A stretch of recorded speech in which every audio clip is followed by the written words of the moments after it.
झूठ जब सच जैसा लगे धोखा न खाएं। एक समय की बात है, एक गांव में एक ब्राह्मण रहता था। एक बार किसी परिवार ने उसे अपने यहाँ ब्राह्मण भोज पर बुलाया और दान में उसे एक बकरा दिया। बकरे को पाकर वो बड़ा खुश हुआ और खुशी से अपने घर जाने लगा। रास्ता लंबा और सुनसान था। रास्ते में ब्राह्मण के कंधों पर बकरे को देखकर तीन ठग के मन में उसे बकरे को चुराने का विचार आया। तीनों ने उसे हथियाने की योजना बना ली। तीनों अलग अलग हो गए। ब्राह्मण के पास से गुजरते हुए एक ठग ने उनसे कहा, क्या पंडित जी, एक ब्राह्मण होकर एक कुत्ते को अपने कंधे पर उठा रहे हैं?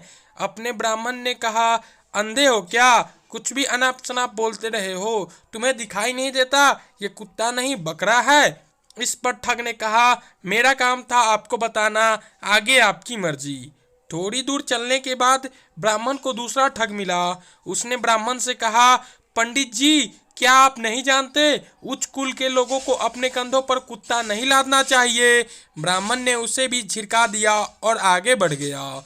थोड़ी और दूर जाने के बाद ब्राह्मण को तीसरा ठग मिला और उसने पूछा, पंडित जी, इस कुत्ते को पीठ पर लाद किए जाने का क्या कारण है? इस बार ब्राह्मण के मन में शक आया कि कहीं उसकी आंखें तो धोखा नहीं खा रही, इतने लोग तो झूठ नहीं बोल सकते। और उसने रास्ते में थोड़े आगे जाकर बकरे को अपने कंधे से उतार दिया और अपने घर की ओर आगे बढ़ गया।